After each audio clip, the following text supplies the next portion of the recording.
I'll go next. Thank you, Babe. My heart goes out to you, Shauna, and Jackson, and Tahira. He leaves a big hole in all of our lives. Um, to build on how I first met Bryan is how ties into how he looks for talent.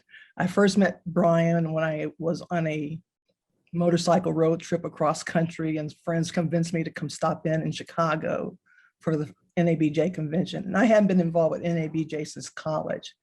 And I got up there, and here's this big man with that swagger coming at me. And I'm like, introduces, hey, I'm Bryan Monroe, and I work San Jose Mercury News over visuals, and I want you to come work for us. I'm like, I was kind of taken aback. I said, let's talk about this. I said, I was already working in Atlanta, which is actually my family home, but we find that connection. I'm also a military brat, and my father was a captain in the Marine Corps, was a career Marine. And so there was that connection. But timing was bad. My oldest son was about to graduate high school, and he waited like another year and came after me to try and come to San Jose, which as a visual journalist, it was a destination paper. It was one of those newspapers as a photojournalist you wanted to work for. And he finally convinced me to come out for an interview.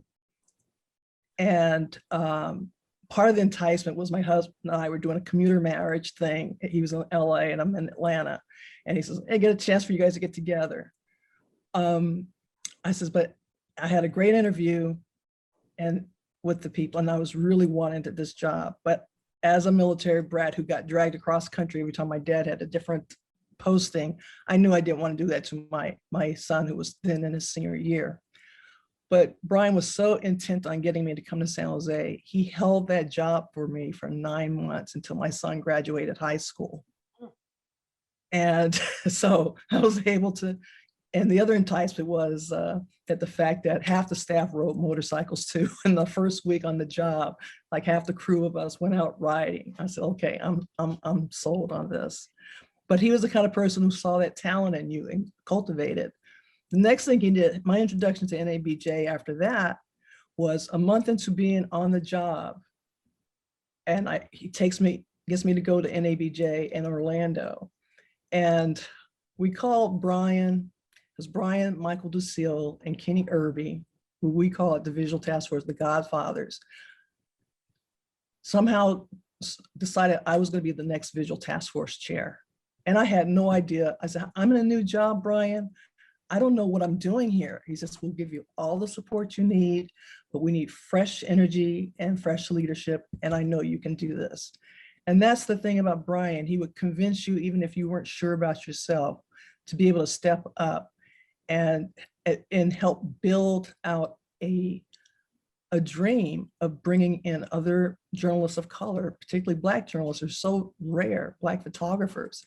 And as far up as he always went, he never forgot about the Visual Task Force. He always would come in to any of our sessions. He would always lend his support to activities. And it was very pivotal in my own development as a leader with this group. And I still have my connections, and I still help and advise young photojournalists that I started in student projects who are now directors of photography and staff photographers and visual editors. He's an amazing man, and I just don't know, and just a good friend. Started off as a boss, and then mentor, but more than anything, he was someone you could talk to and make you believe in the cause and being the best what you could be. And I'm gonna miss him. And there's more I can say than that. He was a beautiful man. So thank you.